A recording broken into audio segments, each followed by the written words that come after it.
Most scientists believe life on Earth began in the ocean 3 billion years ago.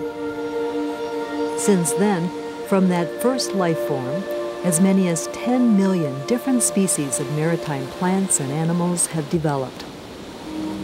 The number of land species that evolved is even greater and includes, of course, us, human beings.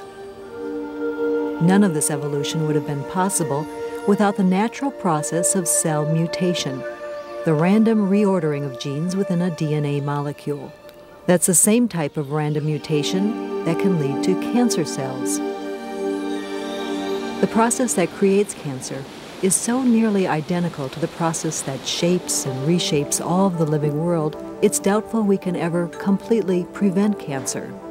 But if we can't entirely eliminate the possibility, there is still much we can do to lessen the odds. I'm going to have you get up on this bed. In this, the last of our 4-part series on cancer, we'll look at actions we can take as individuals and as a society to reduce the risk of cancer and cancer death. Some of these steps involve specific prevention measures and screening tests. But just as important is becoming more aware of the decisions we make that affect our overall health and that of our community.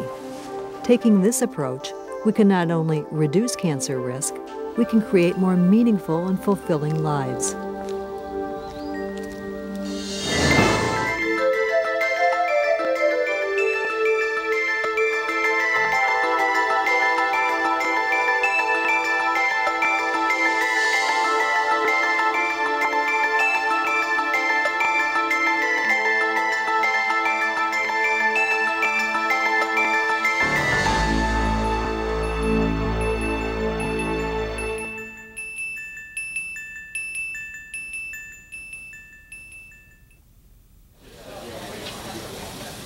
Most of us don't think very much about the possibility of getting cancer until we or someone we know is diagnosed with the disease. The biopsy did show that you have colon cancer.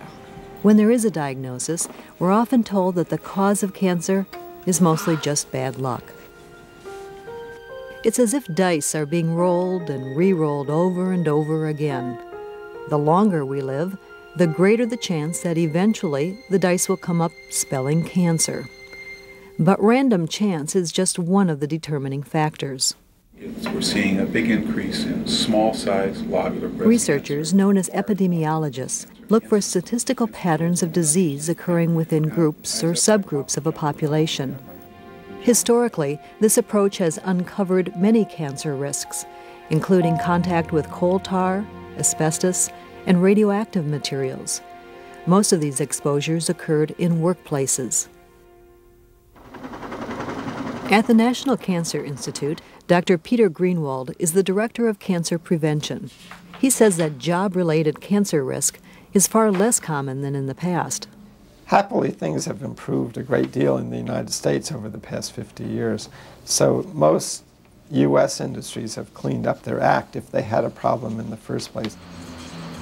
Dr. Greenwald says that the public is sometimes quick to believe unreliable news stories that rely on scare tactics instead of scientific evidence that shows how to prevent cancer.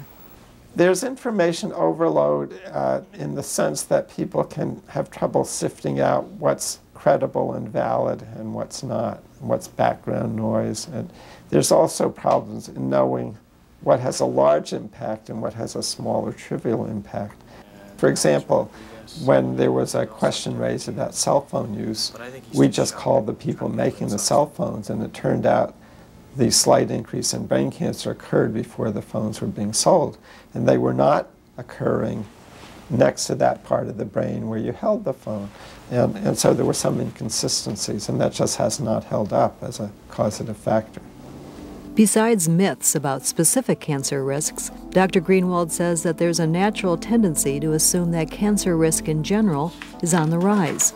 And people don't always realize how common cancer is. It's fairly common. And as society gets older, you have more friends with cancer. If you start learning about more, you might think there's something in the environment. The good news is that for most of us, reducing cancer risk has more to do with personal habits that we can change. The main things you can do are don't smoke, get some exercise, watch your diet, and keep trim. And there's Route 7A North. While environmental risks for cancer have been shown to be more the exception than the rule, determining if an environment is safe is one of the most difficult aspects of cancer prevention.